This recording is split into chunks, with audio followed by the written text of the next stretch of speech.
Hear the whispers from within, balance to restore, ailings to relieve. Feel the nature keeping us, nature healing us, flowers, leaves, and roots within. Hear the mind calming you, soothing you, love and kindness inside out. Let the herbs from middle world heal. Welcome wellness, welcome wellness. It's revealed herbs, middle world herbs.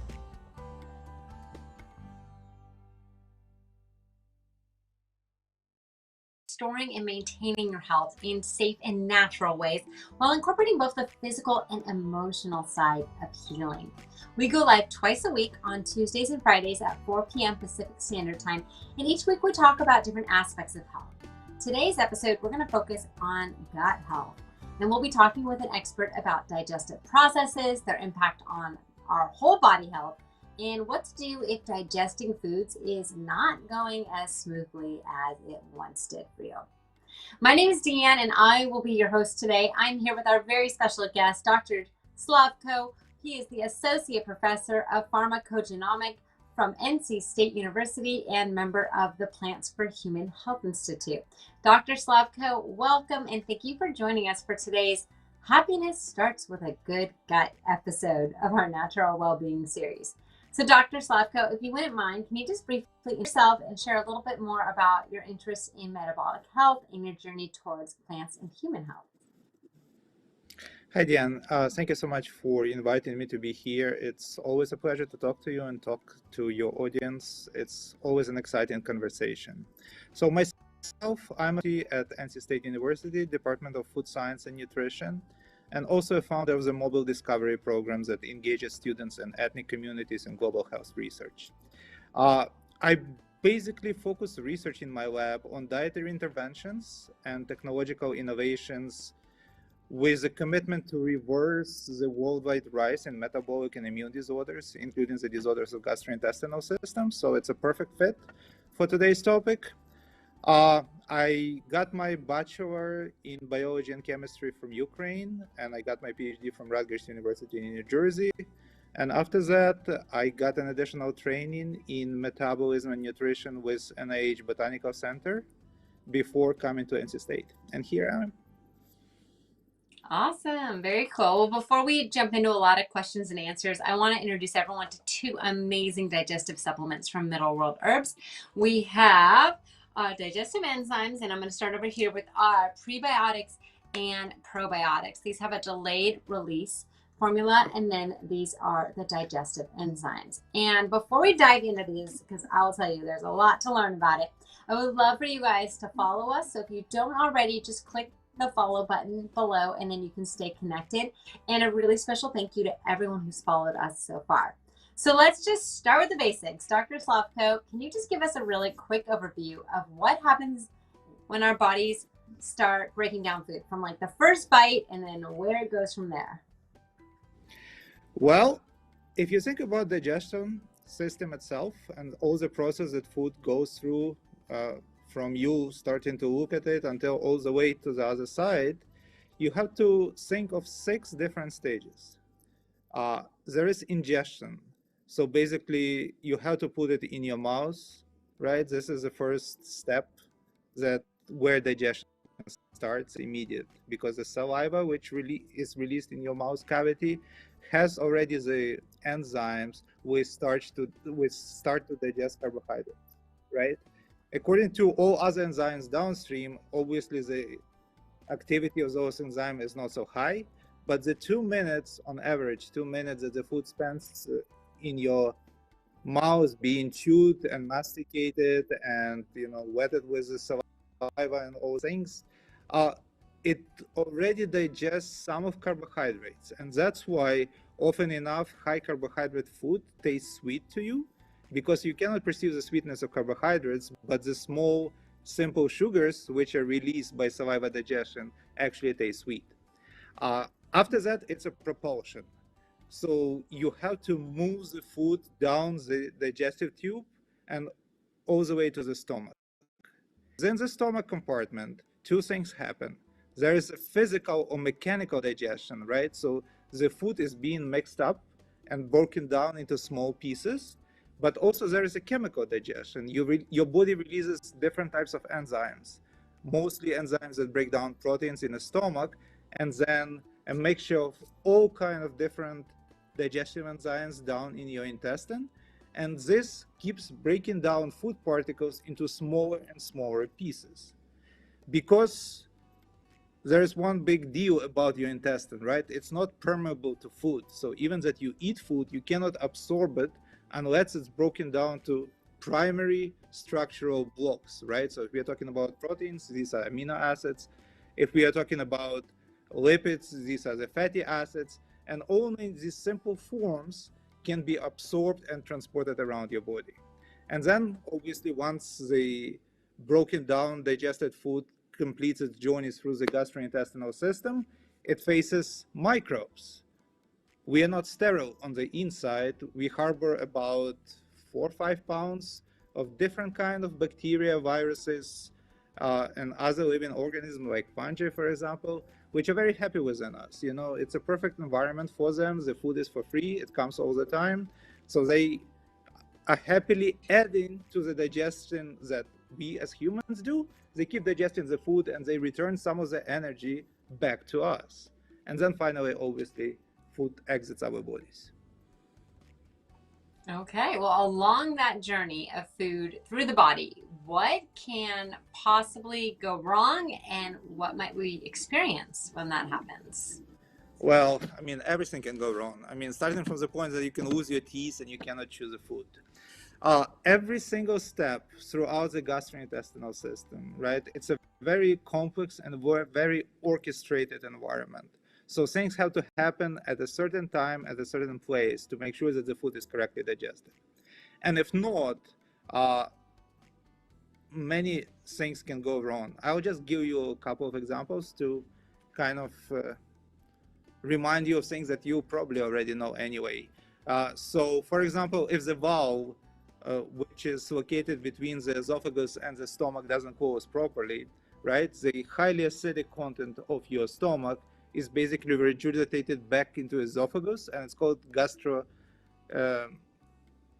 gastroesophageal reflux disease, so GERD to be short, right? Here's one thing that can be wrong.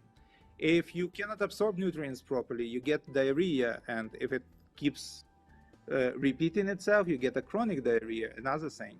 Or it can be exactly the opposite. You cannot move the vehicles along the gastrointestinal system, you end up with a chronic constipation.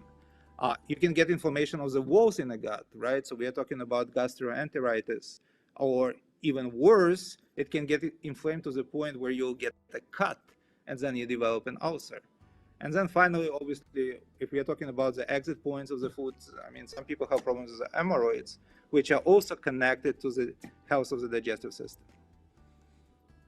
Okay, wow, yeah, lots can go wrong for sure. A lot of things can go wrong. A lot of things can go wrong. We're going to talk about how to help that so it doesn't happen. So that's good. And for everyone who is just listening right now, if you have any questions for Dr. Slavko, please type them in the chat. And hello to Anne. It's good to have you with us today. So Dr. Slavko, you mentioned a term microbiota. And I don't even know if I'm saying that right. What is it and why should we care about it? Okay, good. Well, I mean, these are our closest neighbors. You know, if you hate your neighbors across the street, well, there are some neighbors which are even closer than that. Microbiome is a very interesting thing.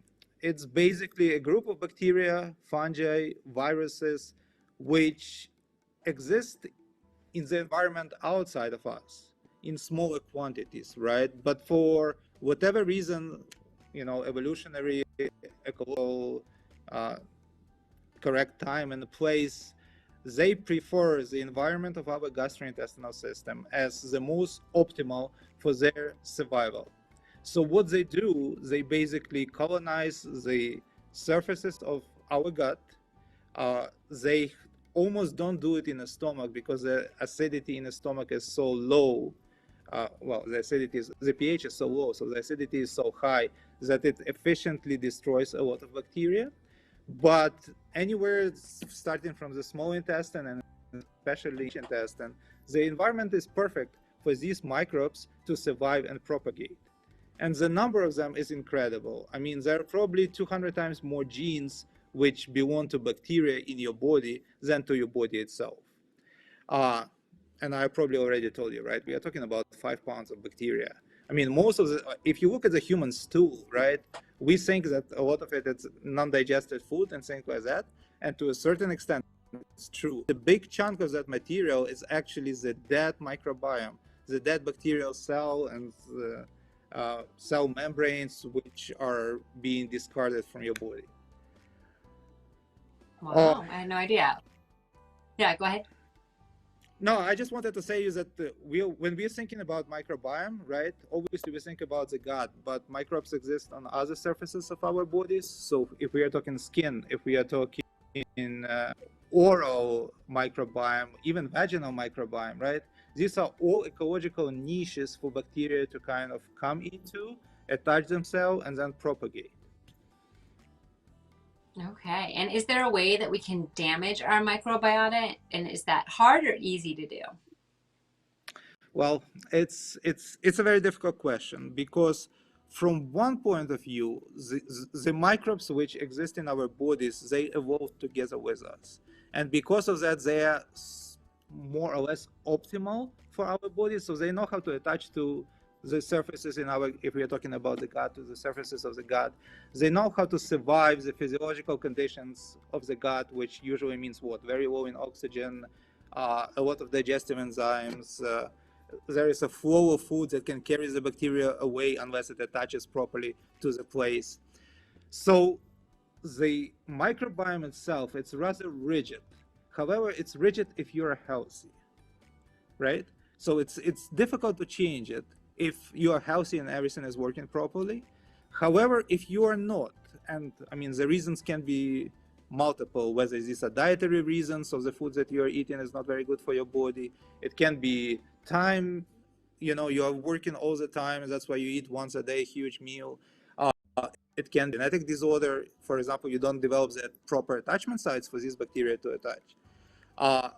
In all these circumstances, it can be antibiotics, right? You are getting sick, and for completely unrelated reason, you are taking a shot of antibiotics, and while they're killing all the pathogenic bacteria, they very efficiently disrupt your microbiome. So in that case, it's extremely easy. You know, a 10-day course of antibiotics will wipe out probably half of your microbiome on the spot. Okay, so what are some things we can do to restore damaged microbiota and address some of these digestive issues?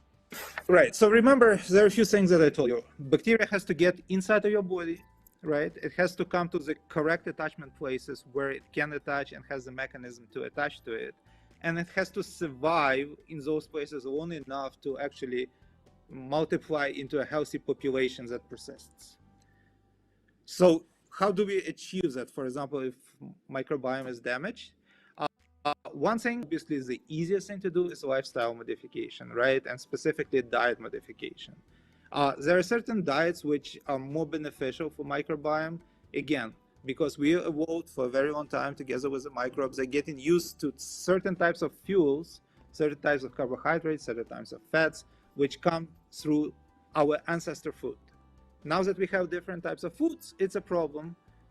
So as long as you can change dietary habits, so the frequency of the meal, the type of the meal, the type of the carbohydrates and fats that you're ingesting, you will improve the microbiome with time, right? What if you, for example, took antibiotics and you completely destroy your microbiome? Well, there is a pharmaceutical way of doing it, right? And it's called fecal transplant. So basically, there is a procedure which can collect a microbiome from a healthy person, or at least what we perceive as a healthy person, because we still don't really know exactly what makes microbiome healthy. But to the best of our knowledge, right, we can collect the bacteria from the healthy person, and we can basically transplant them into the site where your bacteria used to be, right? And because of that, we basically restore the microbiome for some time. Now the trick is what happens next, because these bacteria still need to attach themselves, they need to propagate, and they need to survive. Sometimes it happens, sometimes it doesn't. And if it doesn't, there are other things that you can do, right? So first, and probably also very important, is the type of fiber. So, I mean, you always hear this on the news, eat fiber, I mean, Americans are not getting enough of fiber. It's absolutely true. Eat as much fiber as you can. But also, if you suffer from digestive problem, pay attention to the type of fiber that you are ingesting, because often enough, different will cause completely different responses.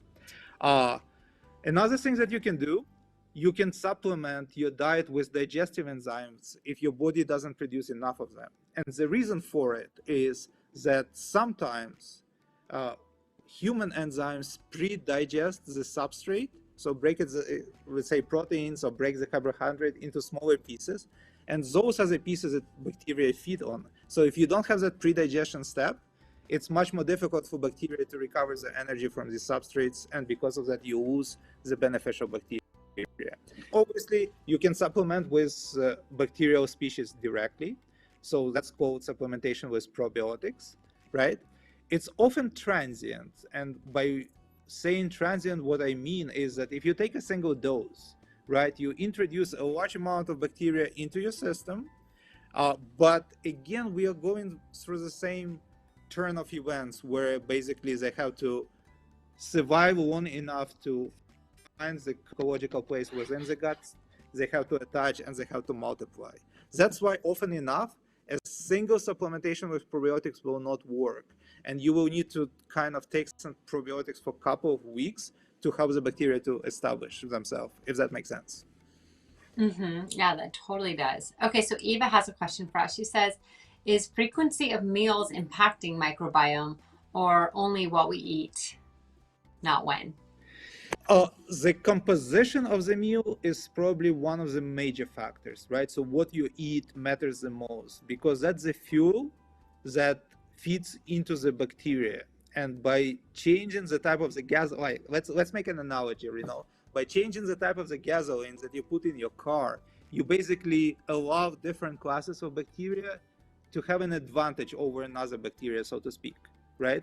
So if the food is ideal for this group of bacteria, they will propagate much faster than the other one, and over time they will dominate,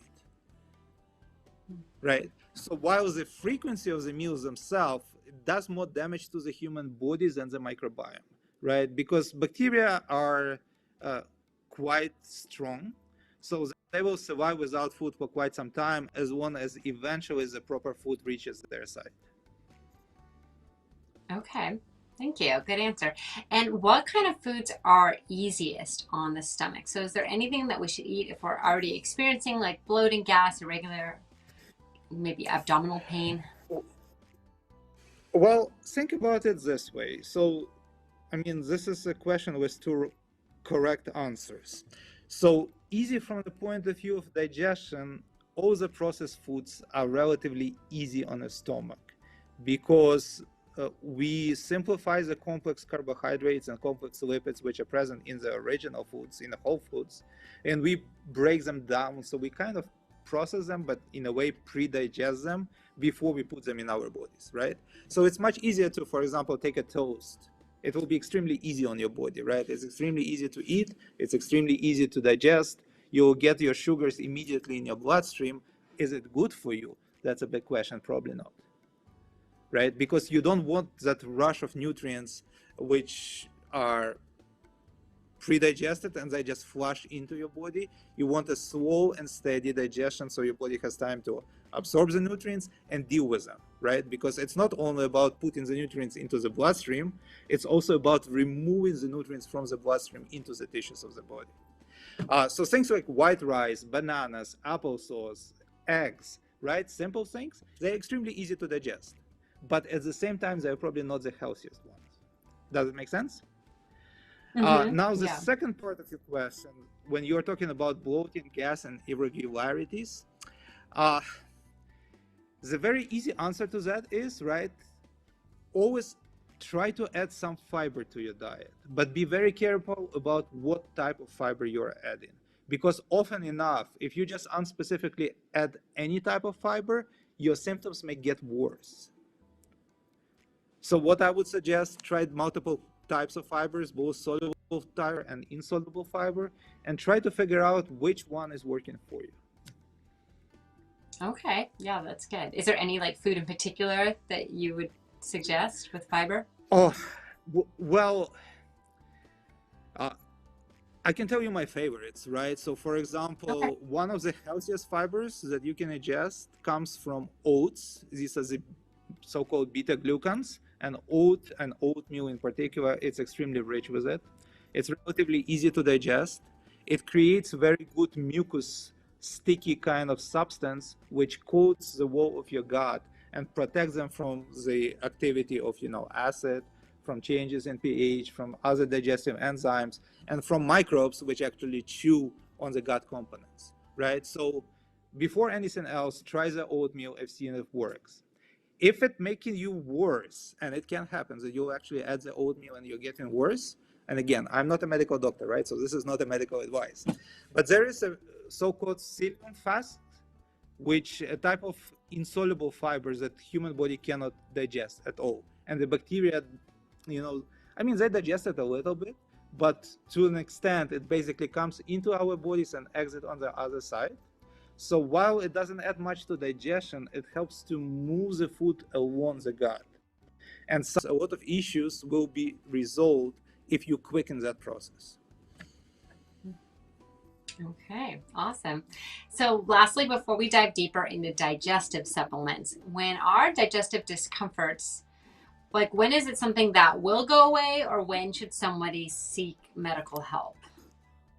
Right. Well, if it happens sometimes, or if it happens with a particular type of the food, or if it happens because you went to the party and you're just not watching yourself, right? You're going to Brazilian barbecue and all you have is meat. Often enough, correcting a dietary habit will help, right? If you have chronic or unusual pain, something that kind of persists, right, that you have to face every day, especially if it happens at the same time every day. If you have difficult swallowing, if you have, God forbid, blood in stool, this is a time when it's probably, you start thinking about talking to the doctor before you try to a dietary change. Yeah, definitely. Okay, well, I have with me here, I want to share with you guys, the Middle World Prebiotics and Probiotics Delayed Release. And this one I'm pretty excited to share with you guys. It's a really interesting formula, and in my opinion, it makes a much smarter approach to the probiotic supplementation than a lot of other probiotics I've seen out there. So this formula includes 15 milligrams of patented ingredient called Pre4Pro, and it's kind of like the secret sauce, and we'll talk about that in a moment. There's also 27 milligrams of probiotic bacteria, which is 4.4 billion CFUs, as you would expect from a probiotic supplement. So let me just show you a little bit of the capsules too, because the capsules are kind of smaller in size. So they're a little bit smaller in size, which just makes them really easy to swallow. And the serving size is 2 veggie capsules once a day with your meal. And it's $21.84 on Amazon. But right now, during our lives, we always give you guys 20% off. Another reason you want to follow us. So make sure you click on the banner at the bottom of the video, and that discount will automatically be added to your checkout. And I'm always amazed at how much you guys already know about supplements and health. So this is what one of our customers wrote in an Amazon review back in September 2021. And I'll just read it to you because I think it's a really good explanation of what Pre4Pro is. So this the person wrote, Pre4Pro is a really interesting phage technology. It has tiny phases in it that seek out and destroy bad gut bacteria. So what's going in is that much more powerful, and you don't even need a super high CFU count. It's not just enough to throw good bacteria in. You need things like Pre4Pro or natural antibiotics like oregano or silver. It's a very slow process to change your bad gut biome, and if you've had this since you were a kid, but I think it can be done if you're dedicated to it, and Pre4Pro is such a great ingredient. So wow, that is a very educated review, and you guys can leave any kind of reviews when you buy our products. We'd love to hear what you think about them. And if you have great information like that, always share it. That's so great. So Dr. Slavko, can you elaborate more on the microphage technology? What are they, and what do they do in our body? So talking about phages, right? Think about viruses, and I mean everyone knows about viruses by now, right? Since we have to deal with one of the newest one for a couple of years already. So phages are not a living creatures. They are basically like viruses. They have a strand of DNA or RNA, and all they're trying to do is to multiply themselves, to create additional copies of themselves. But since they are not classical viruses in our sense, they don't infect human cells. What they are after is the bacterial cells. So they know how to travel through the gut system. If we are talking about the phages, which will in the gastrointestinal system, and they seek particular types of bacteria. And exactly the same way as viruses are specific to certain hosts, like for example, there are viruses which affect only mammals. There are viruses which affect only. There are viruses which affect only humans. Phages are, in a way, also have their favorite targets. So they attack particular classes of bacteria which have the attachment points for them to attach, and then inject their nuclear material, well, not nuclear, inject their DNA into the cell and propagate itself, right? By doing so, they can selectively increase or decrease different classes of bacteria in your gut. So for example, if a very smart research group selects a type of the phage which attacks, let's call them bad bacteria, so let's a particular class of bacteria which is unwanted or which is responsible for certain types of the effect, it's possible by adding phages into your gastrointestinal system to allow them to attack those bacteria specifically and basically destroy them. In a way, it creates a space for other bacteria to propagate into, right? So we don't worry as much even about the destroying the bad bacteria. It's kind of slowing them down and giving a chance the good bacteria to take over. Okay, so if we could somehow have almost all CFUs that we ingest survive in the harsh environment of the stomach, what would be the minimal viable dosage of CFUs we would need per day?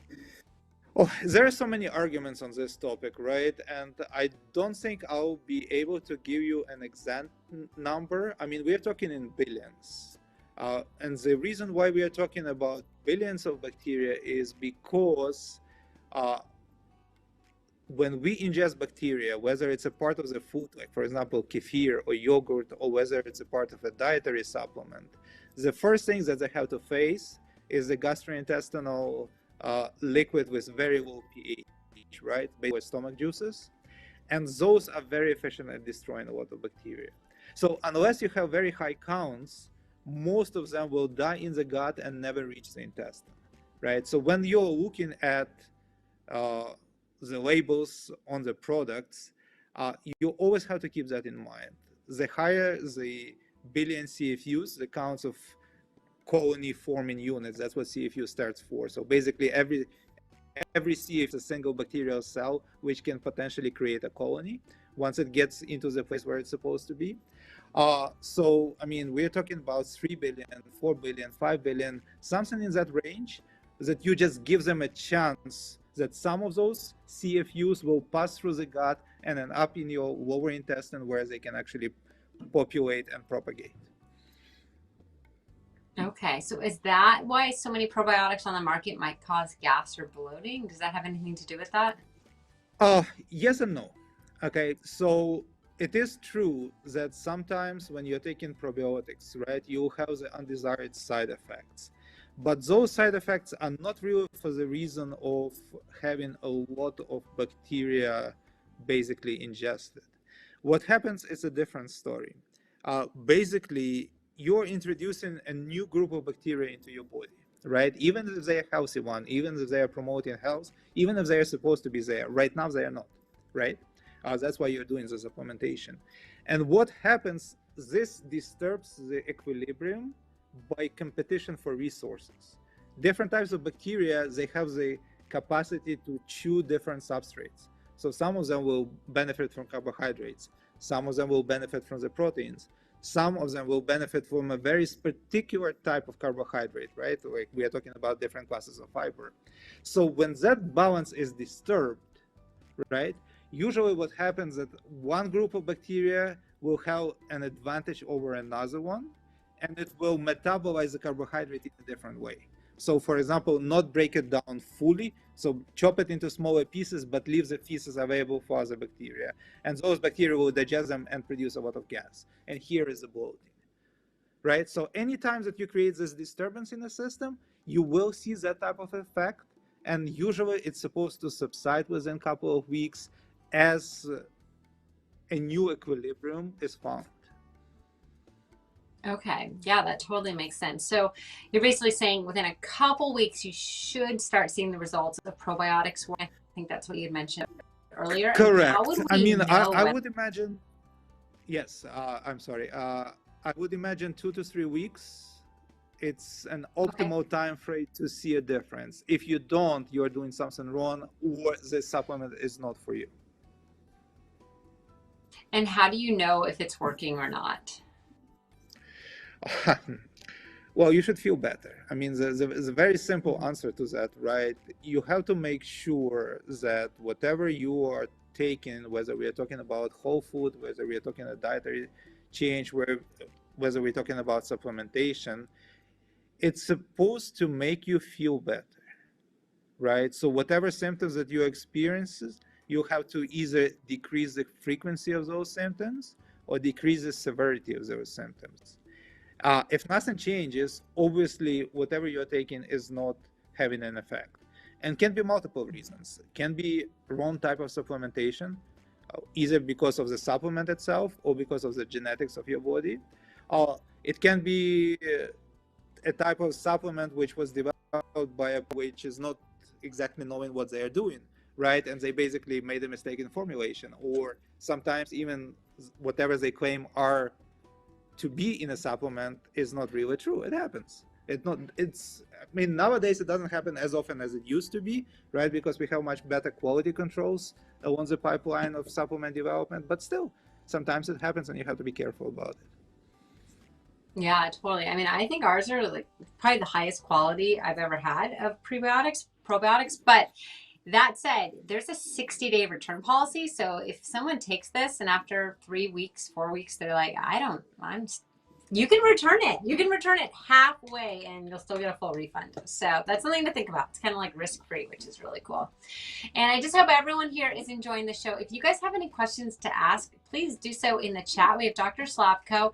He is an associate professor of pharmacogenomics at NC State University. For some reason, your title always gets me. And a member of Plants for Human Health Institute. Also, if you find our series helpful and interesting, please hit the follow button. You can also follow at Middle World Herbs on Facebook, Instagram, Twitter, YouTube, and TikTok for a ton of helpful information about medicinal plants, emotional healing, and natural wellness. And you might be wondering, what are these little things that are attached to the bottle? Well, we call these the Middle World Whisper. And I'll read this one. This one says, hearing your body's whispers avoids listening to its screams. So they're just little like positive affirmations, thoughts, or inspirational messages. And every single time you buy a supplement, you get a different whisper on it. And I think the whispers are not only just so cool to have, but there's a really neat backstory on them. So the founder of Middle World Herbs was traveling the world, and she went to the site of the Asclepian Temple in Bergama, Turkey. And there she noticed there's like a tunnel that's at this site. And at this tunnel, there's little cracks of light.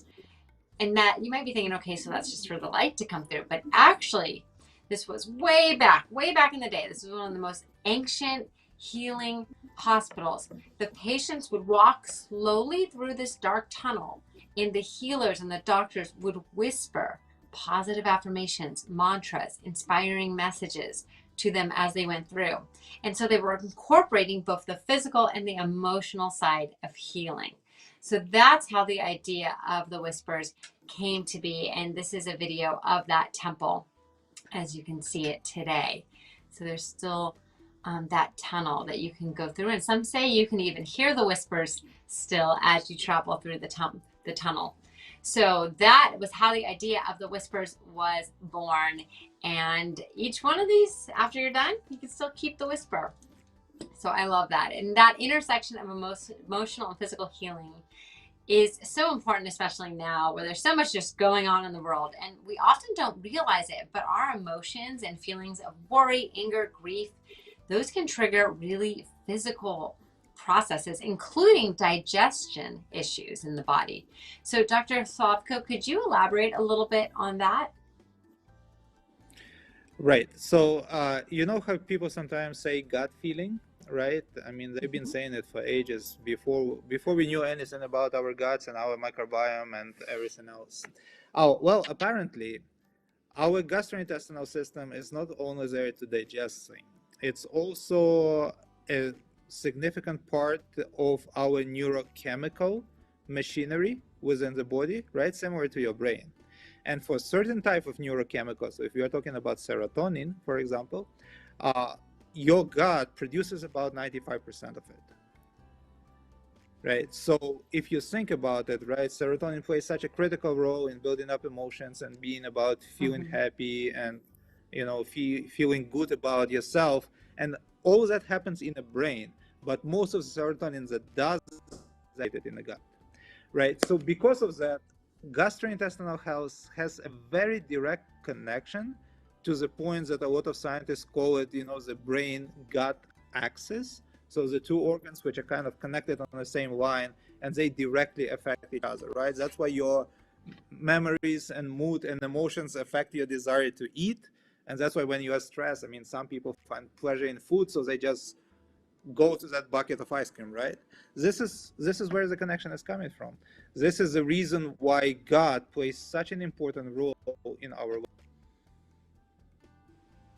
Yeah, absolutely. So if you need some serotonin, some happiness in a pill form, get probiotics. And I love that. It's so true. I mean, the gut is so important, and from gut instinct to everything and immunity.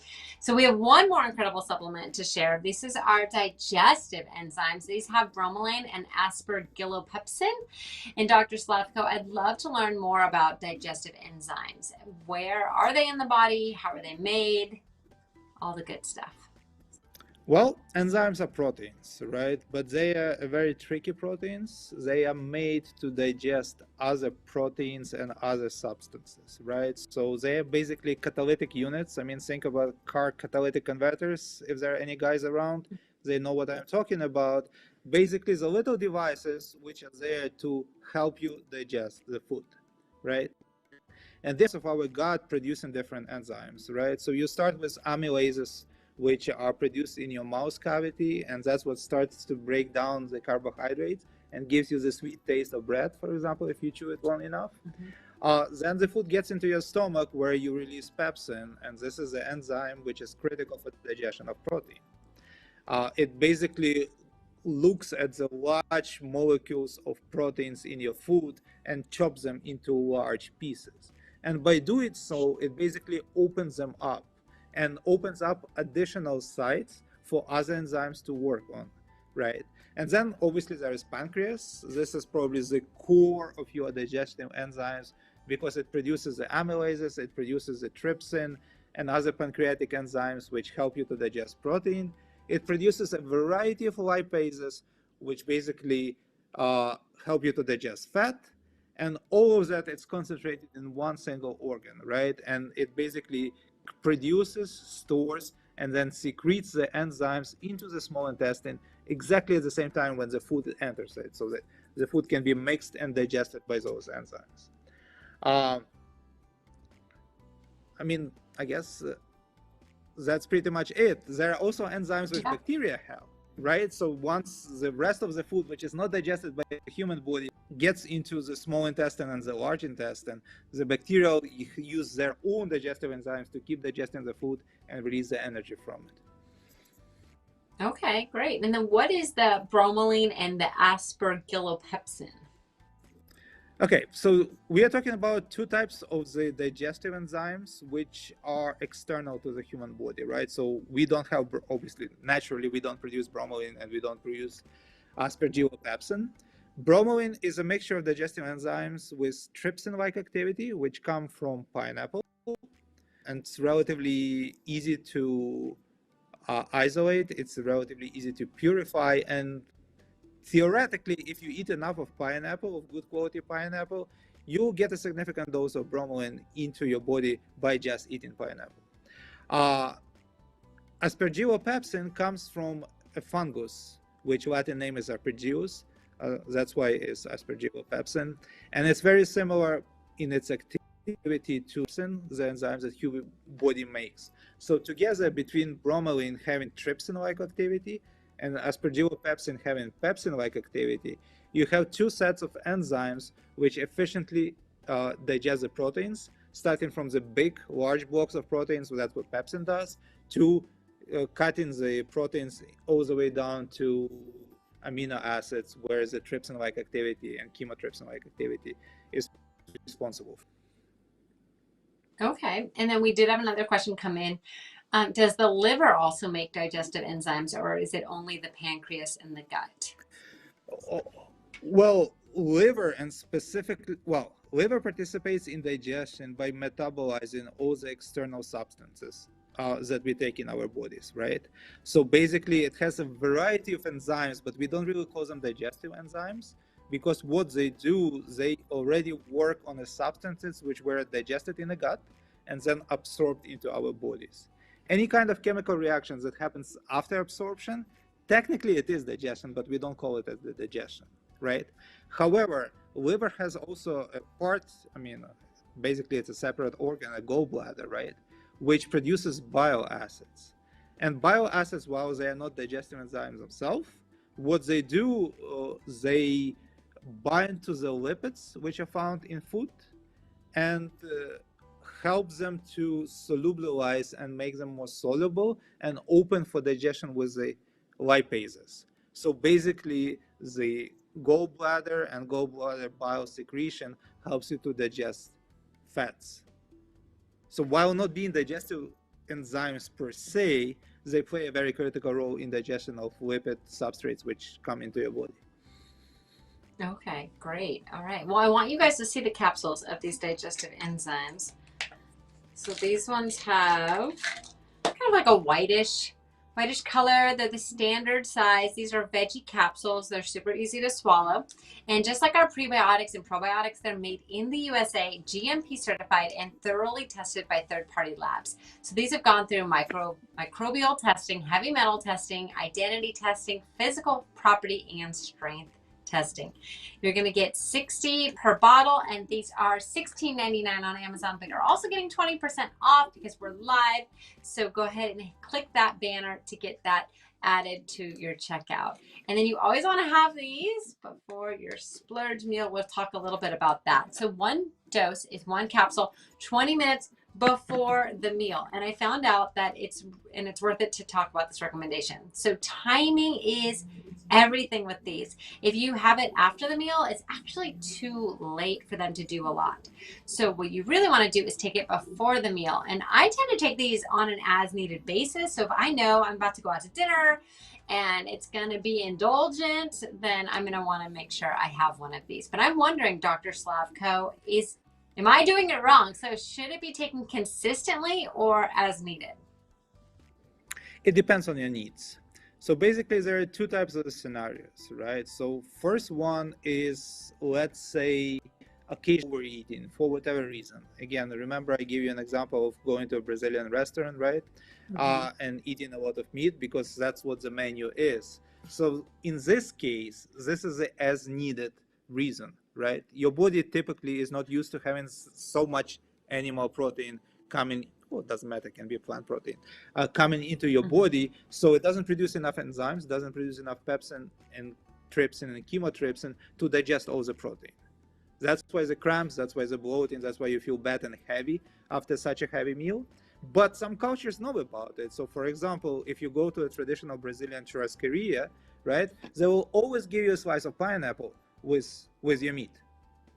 Right, and for the most part, people will be like, "Wow, why are you giving it to me? I mean, that's a dessert, and you're putting it right in the middle of the meat dish, right?" But these cultures know that pineapple has the enzymes that helps you with digestive proteins, and you will actually feel better if you eat pineapple together with your meat, right?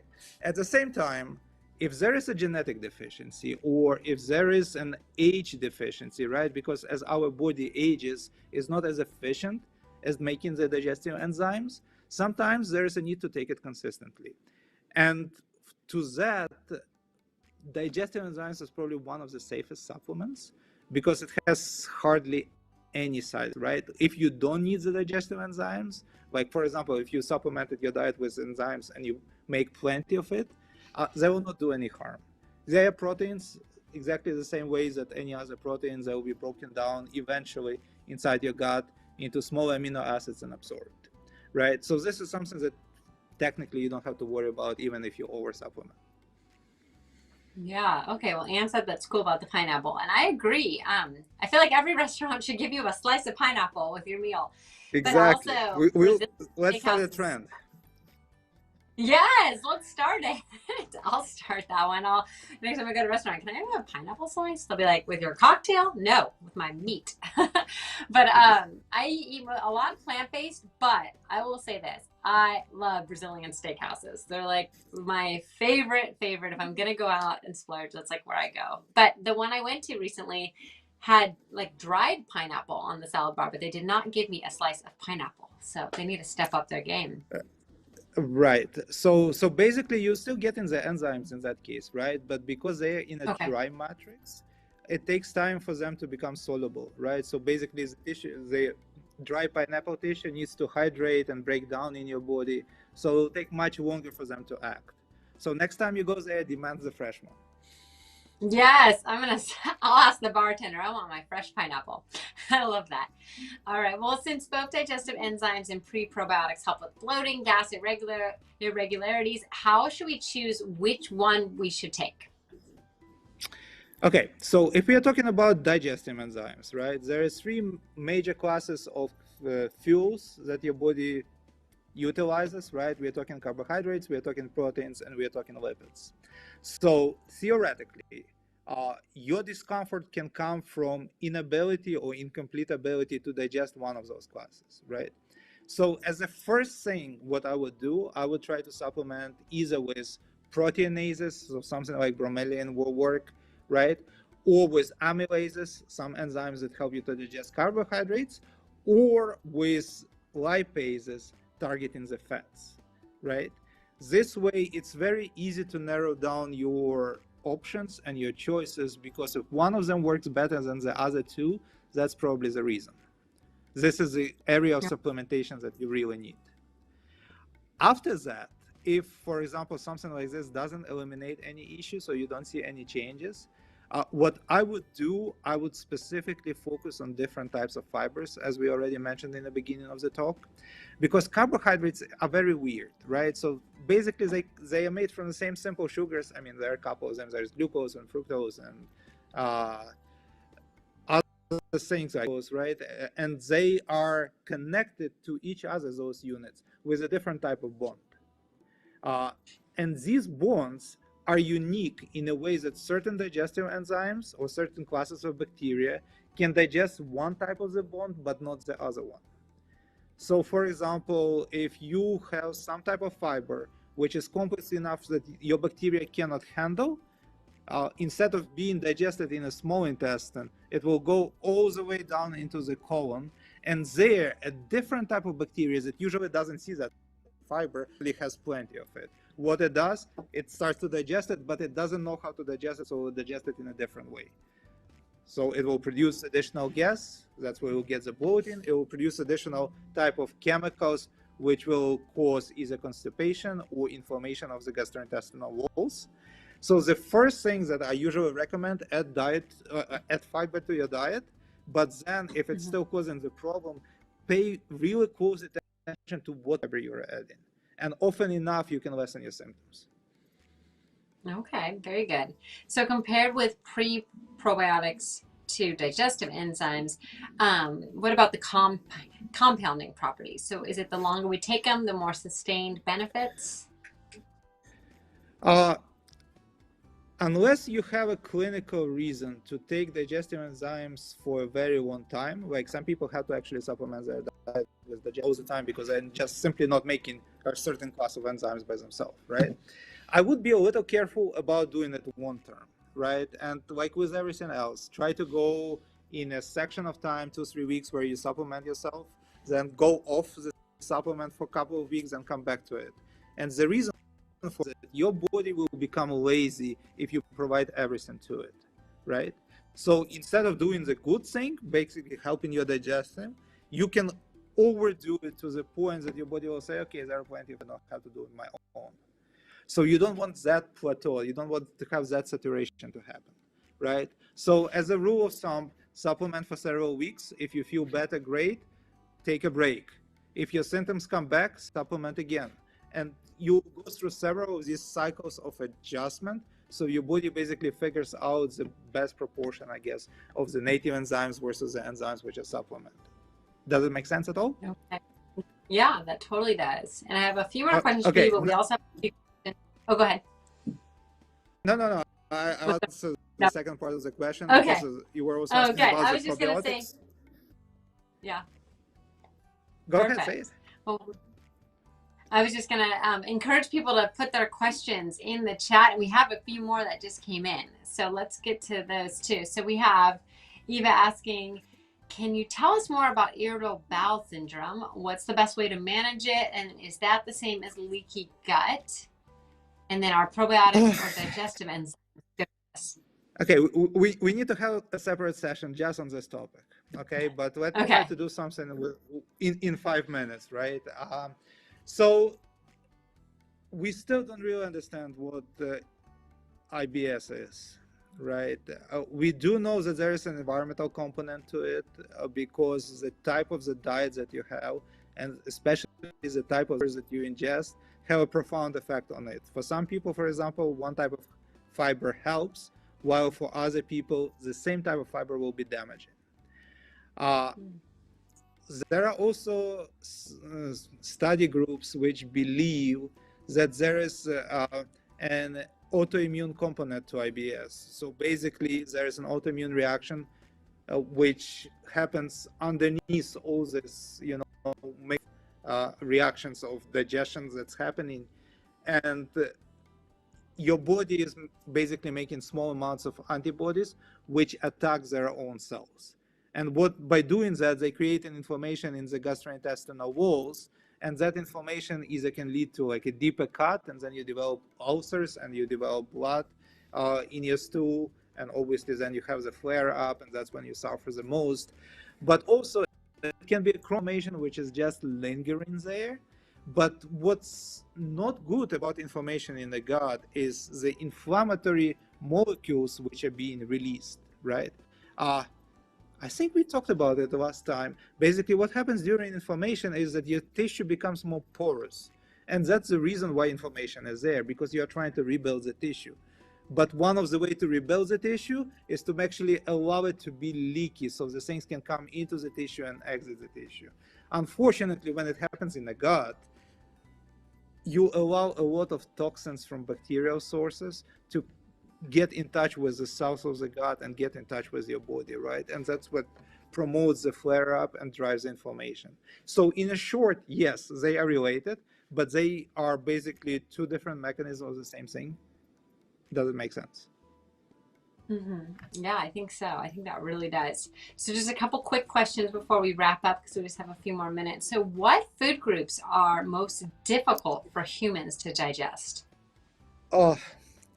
If you eat everything in moderation, you should be okay for the most part with any of the group, right? I wouldn't think that you'll have a particular problem with one group over the other one.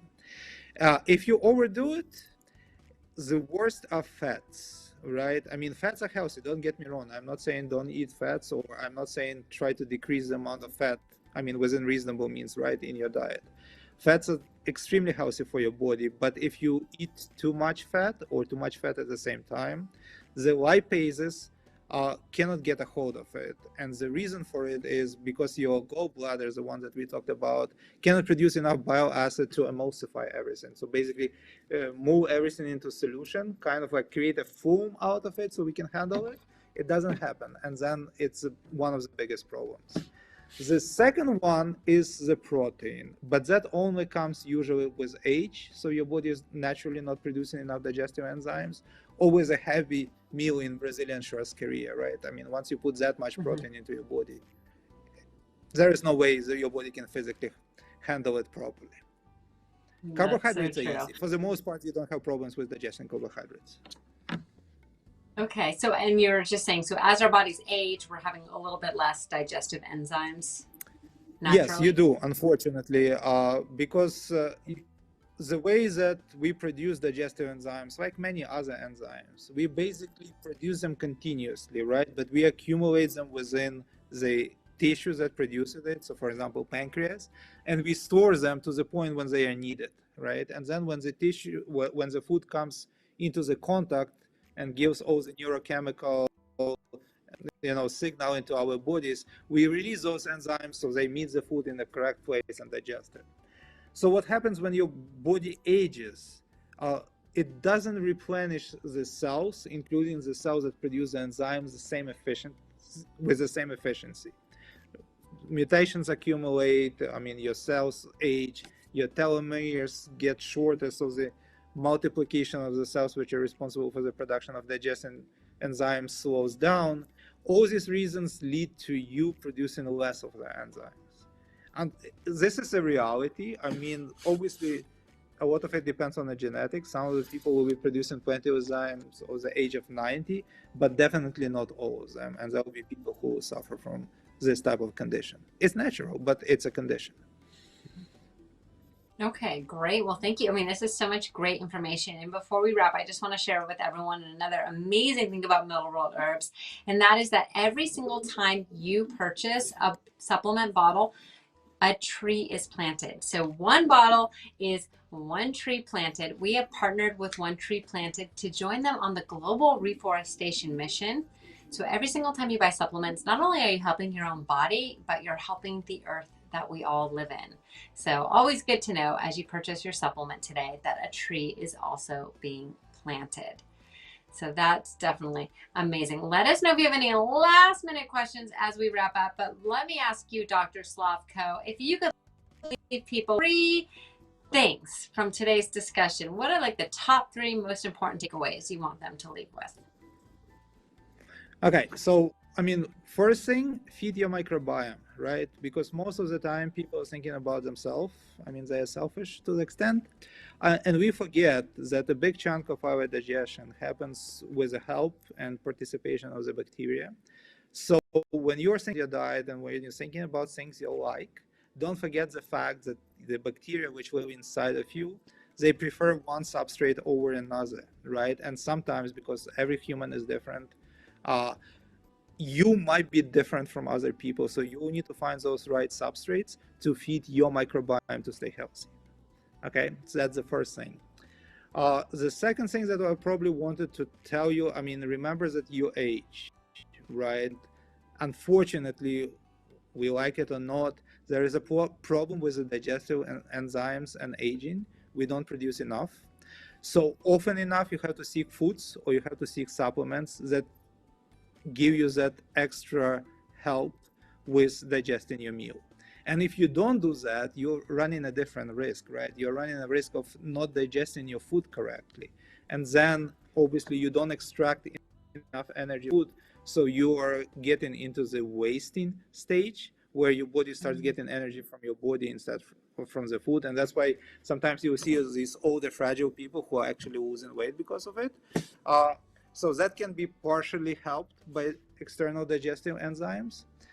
And I completely lost the train of thought, so I don't remember what other things. Oh, you just have one more takeaway. If there is another takeaway. Otherwise, those 2 are perfect.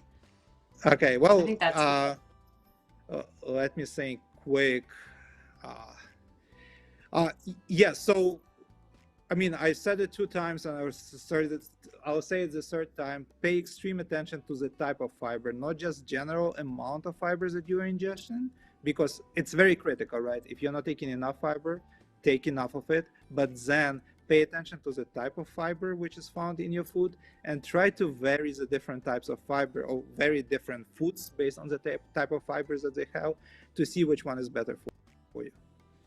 Yeah, I'm taking away oatmeal because I don't really, not my go-to meal, but I liked your suggestion. So I'm gonna have to give it another shot for the good fiber. I don't in like the oatmeal. taste of it, honestly, right? But it's so good for you. I mean, you should definitely Do you make add it a part of your anything? You can.